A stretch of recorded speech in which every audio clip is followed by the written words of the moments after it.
सर्वांचं स्वागत आहे 04MR अकॅडमीमध्ये। तर मित्रांनो बघा, आज तुम्ही सगळीकडे न्यूज चॅनल किंवा जे काही आपले टेलिग्राम चॅनल आहेत किंवा युट्यूब चॅनल आहेत पोलीस भरतीचे अपडेट देणारे, तर त्याच्यावरती सर्वत्र एकीकडे एकच चर्चा आहे, ती म्हणजे डबल फॉर्म वाल्यांची।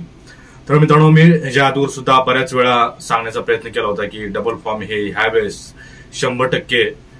बाद होणार आहेत। याच्या अगोदर मी व्हिडिओ टाकला होता ज्या वेळेस फॉर्म भरण्याची तारीख डिक्लेअर झाली, त्यावेळेस मी सांगितलं होतं की म्हणजेच माझं युट्यूबचं थंबनेलच होतं की डबल फॉर्म भरू का नको। तर मी त्या व्हिडिओमध्ये एक व्यवस्थितरित्या सांगितलं होतं की ह्या वेळेस डबल फॉर्म भरू नका, कारण जेणेकरून गेल्या वेळेस जो राडा झाला होता की एकंदरीत डबल फॉर्म वाल्यांनी एकंदरीत ह्या जिल्ह्यात त्या जिल्ह्यात डबल फॉर्म भरले आणि जे काही सिंगल फॉर्म वाले होते त्यांनी बरंच पोलीस आयुक्ताला म्हणा किंवा इतर ठिकाणी त्या विद्यार्थ्याने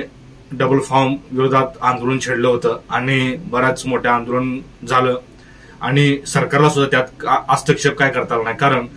त्या सरकारची चुकी होती की त्यामध्ये एका घटकामध्ये एकच फॉर्म भरा असं म्हणण्यात आलं होतं। परंतु ह्यावेळी जे काही GR होता तो ह्या GR मध्ये असं सांगण्यात आलं होतं की संपूर्ण महाराष्ट्रात एका पदासाठी एकच अर्ज भरा। या कारणामुळे डबल फॉर्म भरण्याची कुठलीही आवश्यकता ह्यावेळेस नव्हती, परंतु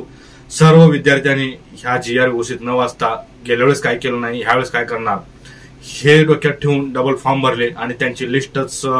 सध्या गृह खात्याने बाहेर काढलेली आहे।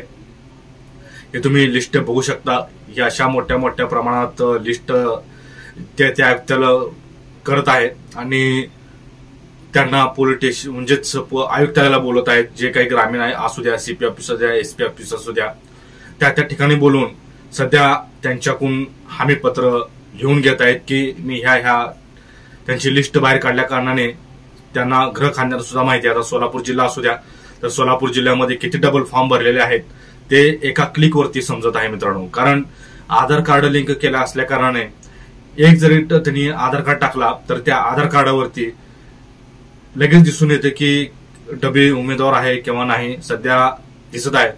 सर्वात महत्वाचं बघा मित्रांनो, एक त्यांचे उपकारच म्हणावं लागले गृह खात्यांचे, कारण त्यांनी भरती झाल्यानंतर भरतीतून हद्दपार करण्यापेक्षा आता सध्या त्यांनी जे काही हमीपत्र आणि जे काही त्यांची लिस्ट काढलेली आहे ती भरती झाल्यानंतर करण्यापेक्षा सध्या ते आजवरच केलेलं त्यांनी बरं केलेलं आहे आणि विद्यार्थ्यांवरती अन्याय न करता त्यांनी तुम्ही कुठल्याही एक जिल्ह्यामध्ये तुम्ही आता समजा सोलापूर सिटी भरलेला आहे, मुंबई भरलेला आहे, पुणे भरलेला आहे, तर तुम्हाला हमीपत्रामध्ये लिहून द्यायचं आहे की ह्या एका ठिकाणी माझी जर मी भरती झालो तर ह्या एका ठिकाणीच माझी नियुक्ती करण्यात यावी, असं त्यांनी हमीपत्र लिहून घेण्यात येत आहे सध्या मित्रांनो। आणि त्याची जी तारीख आहे ती शेवटची तारीख आहे ती म्हणजे 17 मे आहे आणि त्यांनी जी काही डेडलाईन दिलेली आहे की 20 मे पासून आम्ही ग्राउंड चालू करणार आहोत। शक्यतो त्याच्या अगोदरची हालचाल म्हणावी लागेल का, हा एक मोठा प्रश्न आहे, कारण 20 मे पासून ग्राउंड चालू होणार आहे असं एकंदरीत सर्व न्यूज चॅनल आहे। लोकशाही न्यूज आजच्या जे काही लोकशाही न्यूज चॅनल आहे त्या लोकशाही न्यूज चॅनलला आजची अपडेट आहे आणि त्याच्यानंतर तुम्ही पाहिलंच असेल ह्याच्या अगोदर सुद्धा न्यूज पेपरना सुद्धा 20 मे तारीख दिलेली आहे। त्या कारणामुळे बघा मित्रांनो, आता कोणाचा विचार न करता तुमचे लिस्ट बाहेर पडलेले आहेत की डबल फॉर्म वाल्यांचे, तर तुम्ही कुठलीही तुमच्यावरती कारवाई होणार नाही। तुम्ही काय करा, आधार कार्ड तुमचा एक फोटो सोबत घेऊन जावा त्या पोलीस आयुक्तालयाला आणि तुम्ही जर तुमच्या लिस्ट तर ऑलरेडी बाहेर पडलेल्या आहेत आणि तुम्हाला सध्या मेसेज सुद्धा आले असतील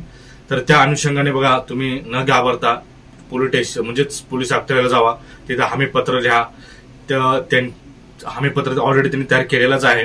हे हमीपत्र आहे, मी हे हमीपत्र बघू शकता। हे हमीपत्र तुम्ही लिहून द्या